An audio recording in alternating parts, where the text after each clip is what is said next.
Assalamualaikum warahmatullahi wabarakatuh. Alhamdulillahirabbil alamin wa bihi nasta'in wa ala umuri dunya waddin. Wassalatu wassalamu ala asrofil anbiya'i wal mursalin sayyidina Muhammadin wa ala alihi wa sahbihi ajmain, amma ba'du. Baik, adik-adik sekalian, mari kita lanjutkan kuliah kita.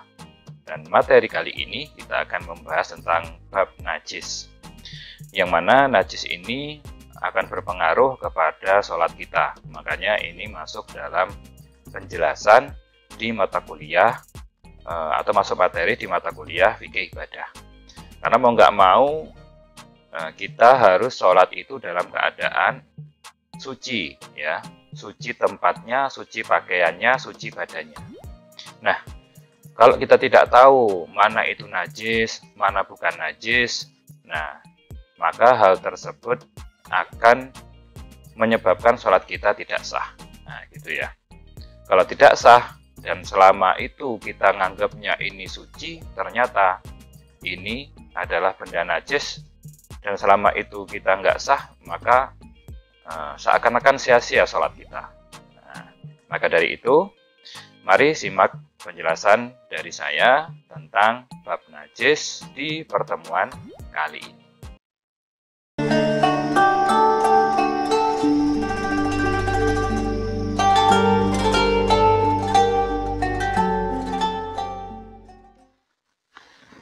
Nah, yang pertama kita akan membahas pengertian dulu ya, atau definisi dulu, yaitu apa itu najis. Najis secara bahasa artinya sesuatu yang menjijikkan.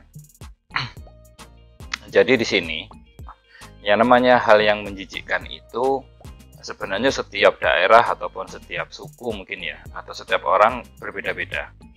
Nah, gitu ya. Belum tentu orang itu jijik sama kata.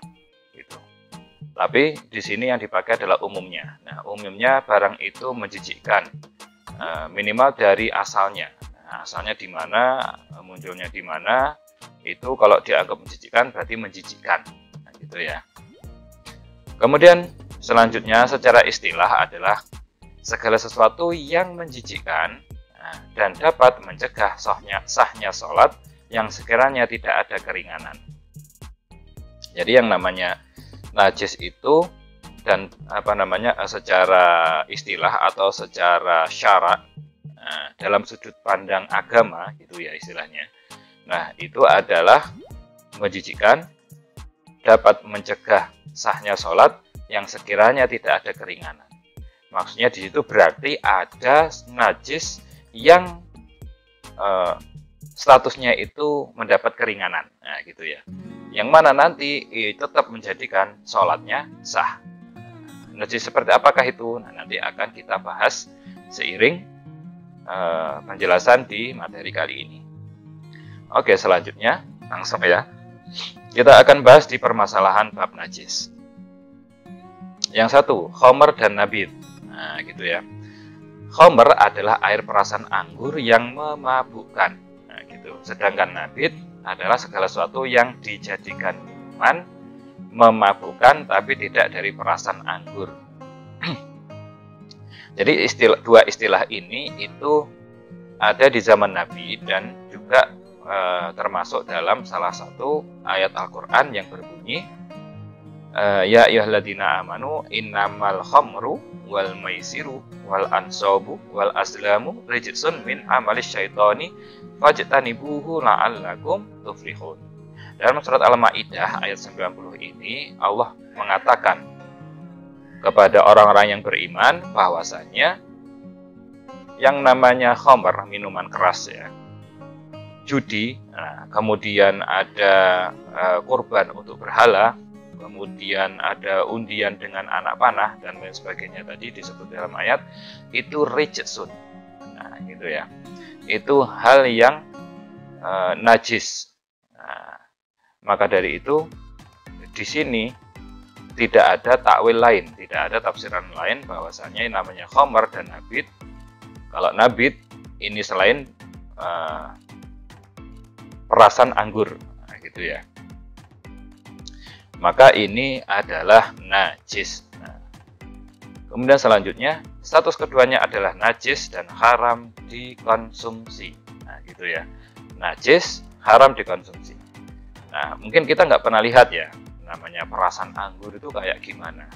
Nah, makanya ini kan minuman zaman dahulu. Kalau zaman sekarang mungkin sudah banyak teknologi, banyak campuran dan lain sebagainya. Tapi intinya memabukkan. Nah, itu masuk dalam kategori nabid. Nabid itu memabukkan, yang awalnya halal menjadi haram. Oke, selanjutnya yang kedua, benda cair yang memabukkan seperti alkohol. Jika terbuat dari industri khamr, statusnya najis, haram dikonsumsi dan dapat mencegah sahnya sholat. Nah, dapat mencegah sahnya sholat. Maksudnya begini, sekarang itu kan yang mabukkan tidak hanya khamr dan nabid gitu ya. Oke. Dan ternyata sesuatu yang memabukkan ini juga mempunyai kegunaan lain. Ya, mempunyai kegunaan lain. Maka dari itu bagaimana statusnya ini? Nah, gitu ya. Bagaimana statusnya? Nah, patokannya gini, patokannya. Jika alkohol itu terbuat dari industri khamr, maksudnya industri yang memproduksi minuman keras. Nah, gitu ya. Statusnya najis, haram dikonsumsi dan dapat mencegah sahnya sholat. Jika tidak, maka halal dan suci. Jika alkohol ini tidak diproduksi dari mana? Pabrik atau industri pembuat minuman keras, nah gitu ya, itu halal dan suci. Nah, batasan pada minuman adalah 0,5%. Jadi di sini apa namanya? Yang bikin batasan ini siapa? Gitu loh. Ini adalah MUI, Majelis Ulama Indonesia. Jadi Majelis Ulama Indonesia itu memberikan keringanan jika pada minuman itu 0,5%. Nah, alkoholnya, kadarnya itu 0,5%. Maka alkohol pada parfum, hand sanitizer, antiseptik, obat sirup itu suci dan halal. Nah, dan lain-lainnya ya, itu suci dan halal. Kenapa? Karena dia kandungan alkoholnya itu tidak diproduksi di industri minuman keras. Nah, terus gimana Pak kalau bir bintang 0%? Tetap nggak boleh haram itu. Karena apa? Itu diproduksi. Walaupun tulisannya 0% loh ya. Kan nggak tahu kalian itu. Ada campurannya di wadahnya, di mesinnya, mungkin gitu kan. Diproduksi awalnya. Nah, tetap nggak boleh. Ya, karena apa? Diproduksi di satu tempat. Yaitu di mana? Industri khamr atau pabrik minuman keras. Oke. Selanjutnya. Sedangkan benda padat yang memabukkan statusnya suci. Ini benda padat ya, haram dikonsumsi dan tidak membatalkan sholat seperti ganja. Jadi ganja itu statusnya suci, cuma dia haram dikonsumsi saja. Nah, gitu ya, suci misalkan nyakuin ganja ketika sholat gitu kan, ya janganlah ya. Nah itu tidak membatalkan sholat. Selanjutnya yang ketiga, bangkai. Nah, yaitu hewan yang mati tanpa melalui cara yang syar'i. Nah, dikecualikan janin dalam perut induknya, hewan air, dan yang mati sebab buruan. Ya, yang syar'i itu ya, yang syar'i itu satu yang disembelih dengan cara syar'i. Nah, disembelih dengan cara syar'i yaitu ya baca bismillah, kemudian dengan alat, kemudian memotong apa namanya ini saluran pernapasan gitu ya, terpotong saluran pernapasannya. Kemudian apa namanya sebab buruan. Kalau buruan ini kan macam-macam, karena orang berburu kan macam-macam, bisa dengan batu atau panah. Kalau sekarang senapan itu boleh dikonsumsi karena niatnya berburu. Nah, makanya ada pengecualian di sini. Nah, jadi bangkai itu apa namanya statusnya najis, gitu ya, najis dan haram dikonsumsi. Demikian ini ada terdapat dalam sebuah ayat, khurimat alaikumul maitatu wadamu walahmul khinziri wa ma uhilla li ghairillahi bihi. Jadi di sini dalam surat Al-Maidah ayat 3 ini diharamkan bagi kita gitu loh. Bagi kita itu apa? Maitatu bangkai, wadamu darah, walahmul khinzir daging babi, wa ma uhilla li ghairillah dan yang disembelih tanpa menyebutkan nama Allah Subhanahu wa taala. Nah, cara syar'i yaitu dengan cara disembelih yang memenuhi syarat atau dengan buruan yang diperbolehkan syariat. Nah, itu cara syar'inya. Nah, selanjutnya,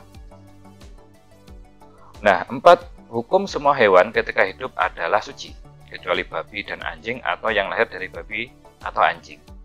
Jadi tadi ya, semua hewan hidup itu adalah suci. Hukum semua hewan ketika hidup itu suci. Ya, kecuali babi dan anjing. Nah, kecuali babi dan anjing. Tadi kan jelas ya, diharamkan bagi kita apa?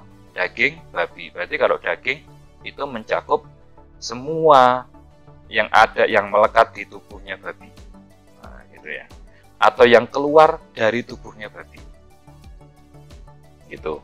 Jadi apapun yang terdapat dalam babi itu haram. Baik ingusnya, baik tulangnya, padahal di ayatnya kan daging, kayak gitu ya. Baik itu kotorannya, kencingnya, atau yang dihasilkan dari babi, yaitu anaknya, ya, anak peranakan domba dan babi misalkan gitu, atau penyatuan gen domba dan babi, itu tetap haram dan najis. Demikian juga dengan anjing begitu. Nah, terus 5, hukum bangkai semuanya najis kecuali manusia. Gitu ya, hukum bangkai semuanya najis kecuali manusia. Belalang dan hewan air. Nah, tadi ya. Hewan yang halal dikonsumsi dan disembelih dengan cara syar'i hukumnya suci. Hewan yang haram dikonsumsi dan disembelih dengan cara syar'i hukumnya najis. Ya, jadi kalau ada hewan yang dia itu haram dikonsumsi, kemudian dia walaupun dia disembelih dengan cara syar'i, misalkan harimau disembelih dengan cara syar'i gitu ya, itu hukumnya tetap najis. Nah, itu hukumnya najis. Jadi istilahnya ya tinggal dicuci saja. Terus apa letak keharaman dari sebuah hewan ini? Dalilnya apa kayak gitu? Dalam sebuah hadis Nabi bersabda, kullu dzi nabin minas sibai fa akluhu haram wa kullu dzi mikhlabin minat thairi. Jadi Nabi mengatakan setiap hewan yang dia itu mempunyai cakar kayak gitu ya, maka haram memakannya. Dan setiap mikhlabin itu burung ya, nah, dari jenis burung. Nah, jadi cakar yang dari jenis burung atau dia itu yang mempunyai cakar dari hewan, itu hewan darat maksudnya ya, hewan melata, itu haram dimakan. Maka kenapa kok beda antara anjing dan lain? Nah, ini kalau masalah najis dan sucinya anjing itu, kenapa disamakan dengan babi? Karena dalam sebuah hadis Nabi mengatakan bahwasanya anjing itu kalau menjilat di bejana maka cucilah 7 kali. Nah, jadi status kenajisannya itu berbeda dengan hewan yang haram dimakan lainnya, seperti misalkan harimau gitu ya, monyet gitu. Nah, oke, selanjutnya sekarang hukum bulu atau rambut yang terpisah dari hewan halal dikonsumsi adalah suci. Nah, baik bulu ayam, angsa, domba. Sedangkan dari hewan yang haram dikonsumsi hukumnya najis. Gitu ya. Hukumnya najis. Bulu atau rambut yang masih melekat pada tubuh hewan hukumnya sesuai dengan status hewan tersebut. Jadi kalau dia najis, ya najis. Kalau suci, kalau halal dikonsumsi, ya suci. Kalau haram, ya najis gitu ya. Terus kalau najis nggak bisa dibuat misalkan bisa katakan buaya gitu kan, katakan buaya ini kan najis, sedangkan kita banyak memakai kulitnya untuk dompet, untuk gantungan kunci misalkan, untuk dan macam-macam ya. Mungkin gelangnya jam tangan gitu kan. Nah, terus gimana dong? Nggak boleh pakai itu? Boleh. Nggak boleh pakai ketika sholat dong. Misalkan nyakuin dompet yang dari kulit buaya. Nah, kan statusnya apa? Statusnya itu najis. Statusnya itu haram dimakan buaya. Nah, beda. Jadi kalau kulit itu ya ketika sudah disamak, walaupun dia dari bangkai atau hewan yang haram dikonsumsi ya, kecuali anjing dan babi, itu boleh dan menjadi suci ketika disamak. Disamak itu maksudnya dibersihkan lendirnya, dibersihkan apa namanya ya, lemak-lemaknya gitu. Nah, oke, selanjutnya 7. Bagian tubuh yang terpotong dari hewan yang masih hidup hukumnya seperti hewan tersebut ketika mati. Nah, jadi apapun dari hewan yang potongan dari hewan itu hukumnya menurut ketika dia mati. Kalau dia statusnya matinya itu bukan karena disembelih ya, dan secara syar'i atau hewan buruan. Nah, kemudian apa namanya, bukan hewan air, bukan belalang. Nah, maka dia jadi bangkai. Kalau statusnya bangkai, dia jadi najis. Itu ya, bagian tubuh yang terpotong. Nah, terus apa namanya? Gimana kalau kita nggak tahu? Nggak tahu ya nggak apa-apa. Kan banyak ya, maksudnya begini, gading, ya gitu kan. Nah, terus apa lagi? Pipa rokok yang dari apa namanya, tulang-tulang macam-macam hewan gitu ya. Nah, kalau gading kan buat hiasan gitu. Gading kan buat apa? Hiasan, bukan buat disakuin gitu. Atau macam-macam lah, kuku lah atau taringnya apa namanya itu harimau misalkan gitu buat kalung, ya udah usah lah. Nah, maksudnya kita menjaga, mungkin ada madhab yang mengatakan itu suci gitu loh. Tapi kan kita saling menjaga saja, menghindari apa namanya khilaf, menghindari perdebatan. Kemudian yang 8, darah. Semua darah hukumnya najis dan haram dikonsumsi kecuali, nah, gitu ya. Jadi darah dan turun-turunannya itu adalah apa? Najis dan haram dikonsumsi. Kecuali apa? Hati. Ya, hati ayam, hati sapi gitu ya. Minyak misik kasturi, nah itu dari darah juga. Limpa, ampela, darah dari bangkai hewan air, dan belalang.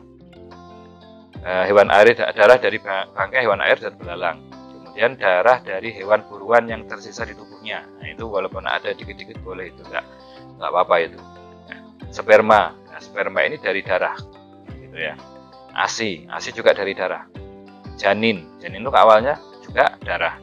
Sisa sembelihan, nah sisa sembelihan juga, misalkan kita beli apa namanya, daging sapi itu kan notos darahnya itu, nah itu nggak apa-apa, itu nggak najis maksudnya. Dan darah sebab sakit gigi, misalkan kita sakit gigi, nah ada darahnya, itu apa namanya, nggak najis. Maksudnya kalau ketelan itu nggak haram gitu. Beda dengan mimisan. Kalau mimisan kan mancur gini. Nah gitu, beda. Oke, selanjutnya 9, susu. Susu ini dari darah ya. Semua jenis susu dari hewan yang halal dikonsumsi itu suci, gitu ya. Mau susu apa? Susu harimau yang halal dikonsumsi ya enggak ya. Yang halal dikonsumsi berarti ya kambing, kuda gitu ya. Apalagi susu sapi, jelas lah ya. Sedangkan dari hewan yang haram dikonsumsi hukumnya najis kecuali ASI. Nah, ASI itu kan produksi manusia. Kita itu haram dikonsumsi tapi ASI-nya itu suci. Nah, itu ya. 10. Mani atau sperma. Semua sperma hukumnya suci kecuali sperma dari babi dan anjing atau yang lahir salah satunya dari babi atau anjing. Jelas nih ya.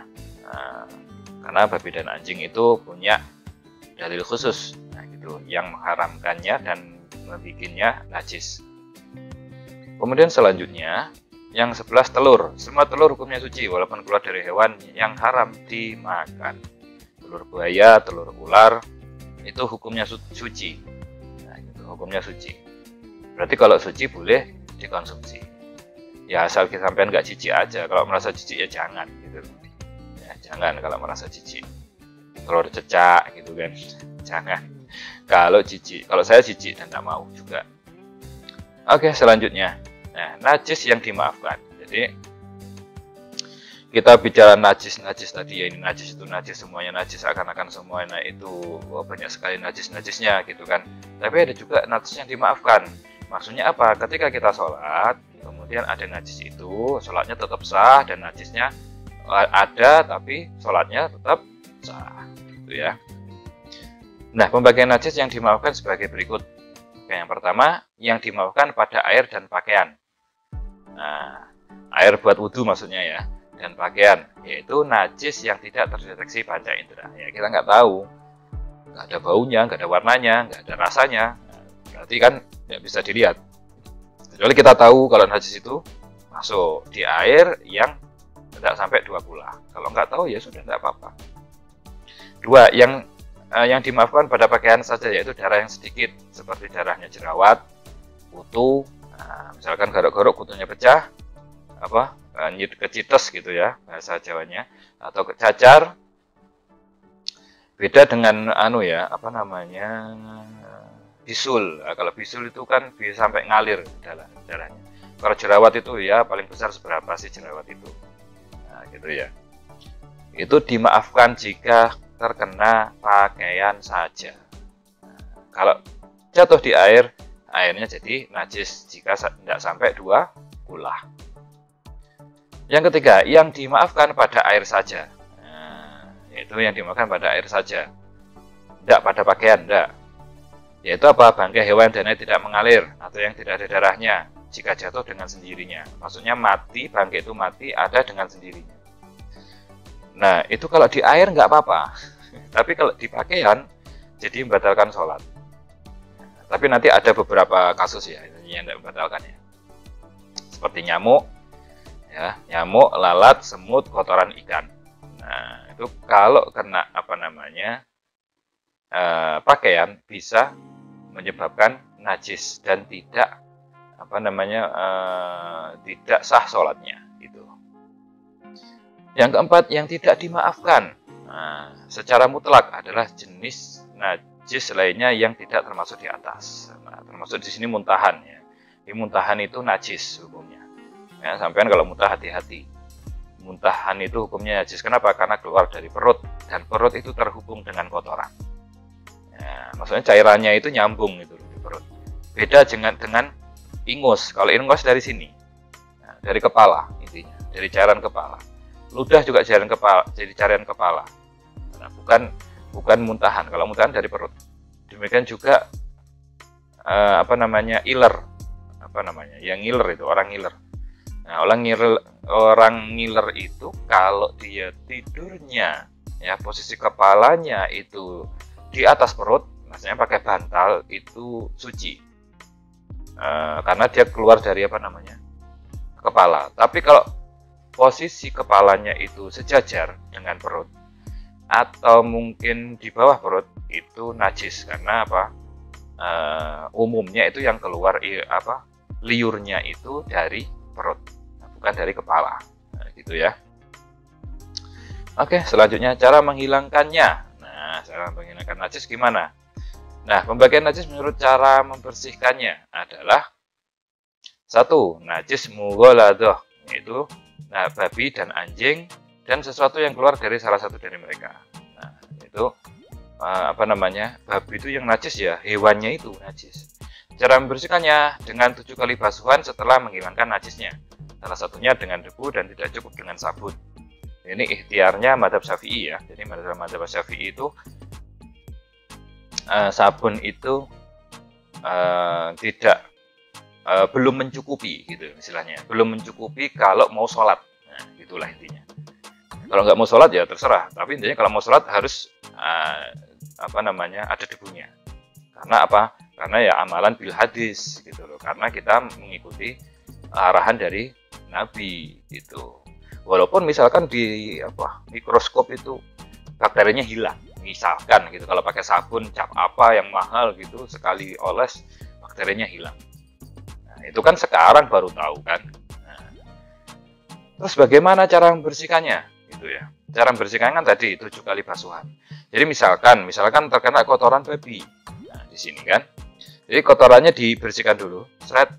Nah, dan kita kan setelah itu baru nyucinya 7 kali basuhan, salah satunya dengan debu.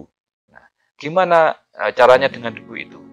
Nah, apakah di awalnya apakah di tengahnya, apakah di akhir cucian. Nah, gitu ya. Jadi setelah dihilangkan najisnya ya, atau wujudnya najis itu, maka siapkan tempat ya, di situ dicampur debu air tempat, kemudian diisi air bersih, dikasih debu, diaduk ya, baru dibuat nyuci, dituangkan di tempat najisnya itu, baik di di tangan atau di pakaian. Misalkan pakaiannya sini kena kencing anjing misalkan gitu ya, jadi cukup tempat kencingnya aja, yang daerah kencing itu dituangi air yang sudah dicampur debu. Nah, setelah dituangi terus dikocek sedikit, kemudian dibersihkan, diperes gitu ya. Terus kemudian itu 1 kali basuhan gitu ya. Kan sudah pakai debu. Nah, baru ambil lagi ya, pakai gayung misalkan, air tuang 1. Jangan semua pun enggak apa-apa. Tuang 1, bersihkan. 2, 3, 4, 5, 6. Tadi kan sudah yang pertama ya. Jadi yang terbaik itu gitu kata para ulama. Adapun misalkan saya nggak mau gitu Pak, saya maunya langsung pakai debu aja diginikan. Yang pertama, enggak apa-apa. Yang penting harus ada debunya itu. Nah, gitu ya. Terus ingat bahwasanya najis itu bisa melekat pada kita ya, itu biasanya sebabnya adalah basah. Misalkan ini aja anjing biasa, dia ada anjing gitu ya. Terus saya pegang anjing itu, tangan saya kering, anjingnya juga kering. Nah, itu najisnya nggak nempel itu. Ingat ya, najisnya nggak nempel. Beda kalau sampean pegang liurnya anjing. Nah, kena liurnya, itu kan basah. Atau tangan sampean itu basah megang anjing yang kering. Nah, itu jadi yang dibasuh 7 kali itu. Atau kalian pegang anjing yang basah, habis mandi kalian pegang. Nah, itu yang bikin 7 kali basuhan gitu ya. Bukan yang kering dan kering, bukan. Selanjutnya, najis mukhafafah, yaitu air kencingnya bayi di bawah 2 tahun dan makanan pokoknya adalah ASI. Nah, cara membersihkannya dengan dipercikkan air ke area kencingnya tanpa dibasuh. Jadi, khusus bayi ya di bawah 2 tahun, khusus bayi laki-laki ya di bawah 2 tahun, maaf ini nggak ada tulisnya laki-laki, bayi laki-laki di bawah 2 tahun, dan makanan pokoknya adalah ASI. Kalau sudah makanan pokoknya itu ditambahi dengan susu formula, nah, atau makanan lain, misalkan bubur sun, misalkan ya, itu nggak bisa, sudah najis dia. Nah, jadi gitu ya, sudah najis. Nah, kalau misalkan kena ompolnya gitu, jadi cara bersihnya cuma dipercikkan air gini. Misalkan ini kena ompolnya ya, coba dipercikkan. Sekiranya yang ompolnya tadi segini, misalkan saya mercikkannya agak besar ini, nggak usah diperes, nggak apa, cukup dibiasai gini dong. Nah, tapi sekarang hampir tidak ada ya bayi yang nggak pakai tambahan susu formula, ya paling 1-2 saja lah. Atau sudah nggak makan bubur sun, misalkan bubur bayi itu. Nah, itu kan kemajuan zaman seperti itu. Oke, yang ketiga, najis mutawasithah, yaitu najis yang selain yang di atas, yang selain anjing babi dan bayi laki-laki di bawah 2 tahun. Cara membersihkannya dicuci dengan air sampai hilang najisnya, bau, rasa, dan warna. Jika sulit dihilangkan dan tersisa hanya warna saja atau bau saja, maka dianggap suci. Jadi misalkan darah, biasanya mohon maaf ya, perempuan itu tembus gitu ya, tembus di pakaian atau tembus di spray ya, spray tempat tidur gitu. Jadi di situ misalkan ini kan ketika tidur ini yang cewek ini, yang perempuan ini, kemudian tembus dan mengenai spray sampai kering, karena kan tidurnya semalaman sampai kering. Terus akhirnya nganggapnya spray itu sudah najis terus, enggak. Jadi dicuci saja biasa, seperti biasa. Tapi karena sudah terlanjur kering kan nggak bisa hilang mungkin warnanya gitu kan. Terus kalau baunya mungkin hilang, bau sabun itu warnanya nggak hilang, jadi tetap nganggapnya itu najis padahal tidak. Gitu. Jadi jika sulit dihilangkan dan tersisa hanya warna saja atau bau saja, nah itu walaupun tidak dicuci dengan sabun, itu kalau tersisa hanya warna dan bau saja nggak apa-apa gitu. Nah, tersisa warna atau bau saja nggak apa-apa. Maksudnya nggak sudah suci itu, nggak kudu, nggak harus hilang warnanya, enggak. Gitu ya. Nah, jadi pikirannya kita tuh bersih itu harus clean gitu ya, enggak. Syariat tuh enggak sulit loh, gitu loh. Ini dianggap suci sudah. Kadang kalau kena kayak gitu orang kaya langsung buang kan spraynya. Gitu. Nah, oke, paham ya. Jadi apa namanya? Membersihkan najis itu sebenarnya nggak harus dengan sabun. Gitu. Cukup dialiri air, dicuci dengan air, dialiri, kemudian dikocek-kocek. Sekiranya itu nggak hilang, baunya hilang, tinggal warna saja, ya sudah nggak apa-apa. Atau tinggal baunya saja, gitu kan. Misalkan popok popok ya. Nah, terus sabunnya habis gitu kan, popok bayi. Dicuci kayak apa kan sudah hilang misalkan, tapi ketika dibau kan masih kayak ada gitu kotorannya bayi itu. Ya nggak apa-apa gitu. Yang penting hilang sudah, bersih. Atau ketinggal hanya warnanya. Nah, gitu ya. Oke, selanjutnya beberapa permasalahan. Oke, 1. Cairan putih yang keluar dari mulut bayi hukumnya najis, tapi dimaafkan. Jadi, ya bayi gitulah ya, kadang apa namanya asinya keluar, nggak tahu apa itu cairan putihnya, itu saya nggak tahu ya. Itu mungkin asi atau apa, tapi keluar itu najis tapi dimaafkan. Maksudnya, ya kalau bisa dibasuh, kalau apa namanya terlanjur sholat terkena cairan itu ya nggak apa-apa, itu ya. Oke, yang kedua, menginjak laron di masjid atau tempat lain hukumnya najis, kecuali jika banyak dan sulit dihindari maka dimaafkan. Nah, jadi gitu ya. Laron ini dilema, karena adanya di Indonesia, dia ada di Arab laron ya. Nah, di Indonesia. Jadi kalau seperti ini ya hukumnya apa? Najis. Cuman kecuali kalau banyak dan sulit dihindari. Misalnya kita kadang sholat itu sujud, kemudian ketika berdiri ada laron di keinjak gitu loh. Kalau kayak gitu kan nggak bisa menghindari, sedangkan bangkai kan tadi najis. Terus gimana kayak gini? Ya nggak apa-apa, karena banyak kan dan nggak bisa dihindari. Masa sholat sambil menghindari, laron datang ke sini, sholatnya pindah-pindah kan enggak. Yang ketiga, kotoran telinga tidak najis, kecuali jalan yang keluar dari telinga ketika sakit, maka najis tapi dimaafkan. Jadi kotoran telinga itu nggak najis, oke? Sama seperti ingus, ya ingus, air liur nggak najis. Nah, kecuali kalau sampean sakit telinga dan mengeluarkan cairan, itu najis, tapi dimaafkan. Maksudnya itu ketika sholat kok cairannya itu keluar, itu tidak apa-apa, ya, tidak batal sholat. Yang keempat, membunuh nyamuk di masjid boleh, asalkan segera dibuang bangkainya keluar masjid. Ya, takutnya nanti kena dipakainya orang, kemudian menjadikan dia nggak sah sholatnya, walaupun dia nggak tahu gitu kan, kasihan. Nah, banyak nyamuk di Indonesia ini ya. Kemudian yang kelima, rambak dari kulit bangkai hukumnya najis. Tapi jika tidak tahu asal usulnya maka boleh dimakan. Nah, ini kan nggak tahu rambak itu bangkai sapi atau bangkai kerbau, nggak tahu. Nah, hukumnya najis, sebenarnya najis tidak bisa dikonsumsi gitu. Jadi kulit yang disamak itu boleh digunakan ya, tapi nggak boleh dikonsumsi, nggak boleh dimakan. Nah, kalau nggak tahu ya gimana lagi gitu. Karena kan kerupuk rambak itu istilahnya kerupuk terenak lah ya, karena mahal harganya. Kemudian selanjutnya yang keenam, menyentuh anjing dalam keadaan sama-sama kering maka tidak apa-apa. Jadi sudah saya jelaskan. Yang ketujuh, biogas dari kotoran tidak najis. Nah, hasil masakan darinya pun suci dan halal, tetapi sebaiknya dihindari. Jadi maksudnya sekarang itu kan untuk menghemat energi pakai biogas kan gitu loh, kotoran manusia, kotoran ternak gitu kan, atau sampah itu dibuat biogas. Nah, gimana masak dengan itu gitu loh, bakar dengan itu misalnya, gimana, apakah suci dan halal? Iya suci dan halal, tapi sebaiknya dihindari.